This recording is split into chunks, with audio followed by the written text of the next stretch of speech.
Bismillahirrahmanirrahim. Assalamualaikum warahmatullahi wabarakatuh. Alhamdulillah. Eh, Masih pantau, masih ingin belajar lagi. Ya, insya Allah. Di video-video ini, per episode ini merupakan saya berusaha semaksimal mungkin. Video-video ini adalah isi dari materi pelatihan-pelatihan yang beberapa tahun yang lalu secara live ya. Namun saya berusaha untuk menyampaikannya secara sedikit demi sedikit, karena kalau dibuat video yang satu durasi 2 jam 3 jam sepertinya juga cukup melelahkan ketika menontonnya. Maka ini videonya sedikit-sedikit dan semoga menambah pengetahuan antum semua, bermanfaat untuk antum dan bisa membantu diri antum mendiagnosa sendiri, melakukan terapi ruqyah secara mandiri, ataupun seorang terapis bisa semakin jeli, semakin cermat, mendapatkan pengetahuan untuk menterapi pasien-pasiennya, insyaallah ya. Baik, berbagi kisah beberapa pasien secara singkat saja. Ada pasien saya yang terkena tumor otak stadium 3 ya, itu udah berapa tahun yang lalu. Saya diundang di rumah sakit dekat TBC Matupang. Lalu saya lakukan diagnosa. Ternyata diagnosanya ini ada indikasi penyakit AIN dari anak pertamanya. Maka yang saya lakukan adalah saya mengambil bekas dari anaknya. Ternyata anaknya ini saking ada kedengkian yang luar biasa kepada bapaknya ini, dia sampai belum menjenguk ke rumah sakit, sehingga bekasnya yang dipegang atau mencari beliau untuk ngambil wudhu ini kesulitan. Karena malam itu saya harus melakukan terapinya, maka saya mengambil bekas dari jarinya. Baik, ini gimana kok ngambil bekas? Oh iya, kita di video nanti antum lihat di video bagaimana cara menterapi penyakit AIN, cara terapinya ya. Baru nanti antum bisa memahami dari kisah-kisah ini gitu ya. Jadi jangan lompat-lompat nontonnya. Ini nontonnya harus bersinambungan sehingga paham. Nah, diambil jarinya, saya minta air segelas, masukkan jari telunjuknya si pasien yang sedang sakit geletak di tempat tidur. Diambil, lalu saya membacakan meruqyah air tersebut dan bacakan doa-doa AIN. Lalu saya minta istrinya untuk meminumkan. Setelah diminumkan lalu dibasuh. Nah, ini terjadi reaksi seketika, yaitu reaksinya beliau menangis ya, merespon. Padahal menurut istrinya ini tidak mungkin terjadi dia melakukan respon seperti ini karena kondisinya dia tidak sadar. Jadi kalau seringkali dijenguk sama siapa aja dia nggak bisa merespon gitu ya. Tapi walaupun matanya kadang melek gitu, terus merem melek, tapi nggak bisa merespon, kondisinya nggak sadar. Ya, ini udah siap-siap mau operasi. Sebelum operasi, dokternya minta kalau ibu mau didoakan dulu atau manggil ustadz dipersilakan. Nah, ternyata istrinya mencari-cari, mungkin ketemu nama saya diundang. Malam-malam itu saya ruqyah, ya, saya lakukan terapi penyakit AIN, ya, di rumah sakit TBC Matupang, itu nggak usah sebut namanya ya. Lalu setelah sudah di ruqyah terapi AIN, ada respon seperti itu, lalu saya minta kalau anaknya ini hadir, maka minta anaknya untuk berwudu, bekas wudunya disapu buat basuh ke tubuh bapaknya. Tapi kalau nggak bisa, melakukan seperti yang saya ajarkan ini selama 7 hari. Saya minta seperti itu ke ibunya.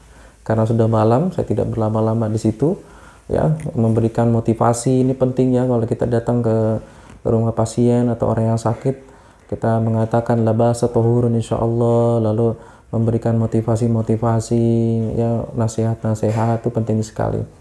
Lalu setelah itu saya tinggalkan. Beberapa hari kemudian beliau mengabari bahwa sudah pulang gitu ya. Alhamdulillah, proses operasi tetap operasinya berjalan lancar dan beliau sudah pulang ya, sudah pulang ke rumah.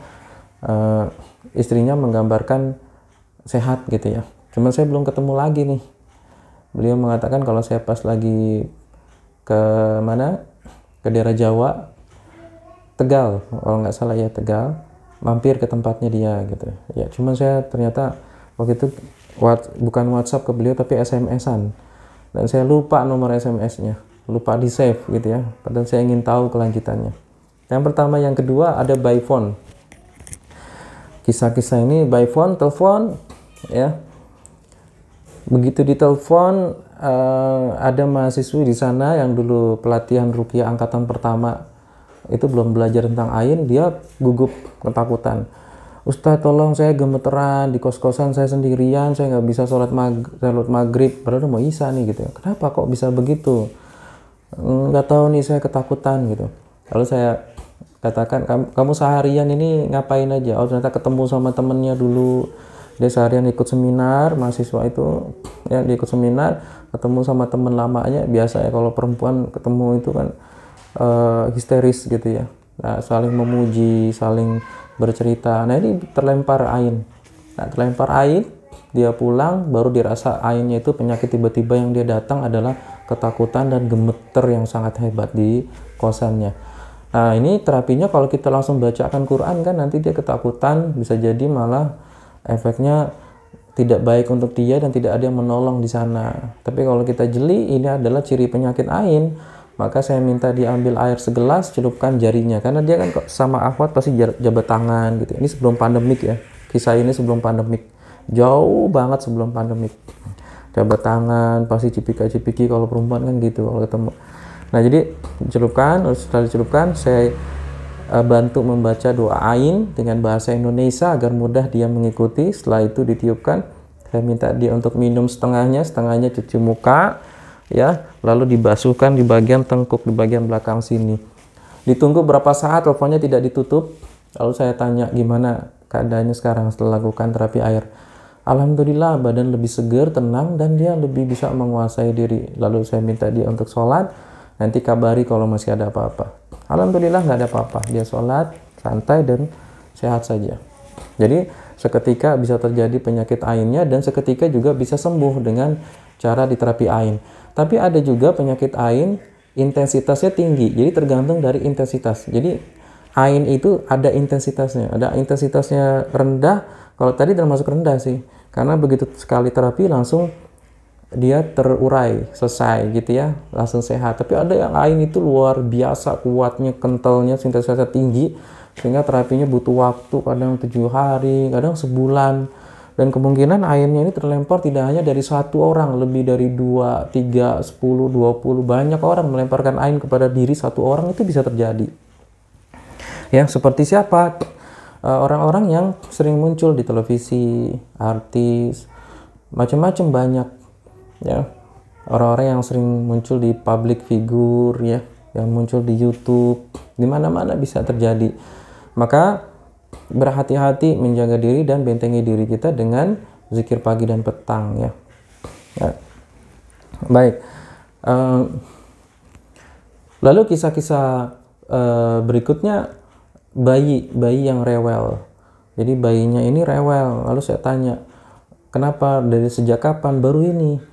Memang ada acara apa tadi? Oh ternyata pagi itu ada acara acara kekahan, datang semua, tapi tiba-tiba malamnya rewel. Ini bisa terkena ain dari orang yang datang lihat bayinya, oh bayi kamu ini ya anaknya cakep, ganteng gitu. Nah itu kekaguman seperti itu tidak menyebutkan nama Allah. Seharusnya kalau menyebutkan Masya Allah, ini anaknya ganteng, mudah-mudahan jadi anak yang soleh, bayinya cakep. Nah itu nggak akan melemparkan ain, tapi karena tidak, maka bisa menimbulkan itu, melemparkan ain.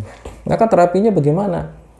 Terapinya dikumpulkan satu itu tamu-tamunya semua, tidak mesti seperti itu. Kalau seperti itu ribet. Siapa yang melemparkan di antara puluhan, bahkan mungkin ratusan yang hadir dalam acara kekahan? Nah, ini sulit untuk mengetahui secara pasti dalam waktu yang singkat. Maka cara-cara kita, cara yang mengambil metode yang ketiga gitu ya. Nah, nanti lihat di video terapi ain. Bisa banyak yang paling mudah emang seperti itu untuk mencari, pakai jarinya ya, atau dengan ruqyah ain ya. Saya sarankan untuk ruqyah ain dibacain zikir pagi kalau kondisi di pagi, karena itu malam maka dibacakan zikir petang. Bacakan zikir petang sambil pegang air lalu membaca surat Al-Mulk, Al-Fatihah, lalu Al-Mulk, lalu ditiupkan ke air, doain kalau anak bayinya laki-laki, mu'aizuka bi kalimatillahi tammah min kulli syaitani wa hamah wa min kulli ainin lamah. Ya, ini ada juga videonya ya, tentang doain, silakan dicek. Lalu nanti diminumkan, dibasuhkan, boleh disusunya. Nah, alhamdulillah biiznillah dengan izin Allah sehat sembuh gitu. Nah, ini hal seperti ini. Lalu ada yang lagi terkena mobil. Jadi saya dapat kisah ini, ada mobil, dia baru dapat mobil baru ya. Lalu dia bawa mobilnya, tiba-tiba di tol itu dia terjadi mogok mobilnya, padahal mobilnya masih baru. Kok bisa ini mogok? Kenapa ini gitu ya? Lalu berkonsultasi, maka diingat-ingat ya, kita ajak ngobrol, ingat-ingat kira-kira kalau secara teknis, secara ini nggak mungkin nih mobil baru mogok seperti ini. Akhirnya diingat-ingat, ini ada kemungkinan tetangganya hasad ya, dengki, dia punya mobil baru. Lalu cari jejaknya, cari bekasnya. Pernah nggak tetangganya itu datang ke mobil itu, atau dicari bekasnya? Cari bekasnya, pakai kain, masukkan ke air aqua botol, bacakan doain, kasih minum mobilnya. Kasih minum mobilnya maksudnya dibuka karburator ya? Bukan karburator, radiator ya? Iya, radiator. Air radiatornya dibuka, dikuras sedikit, masukkan air yang sudah diterapi ain tadi. Lalu ditutup, diamkan ya sejenak, berdoa kepada Allah, berserah diri, nyalakan mobilnya, ternyata nyala. Alhamdulillah. Jadi ternyata bisa terkena ke mobil ya.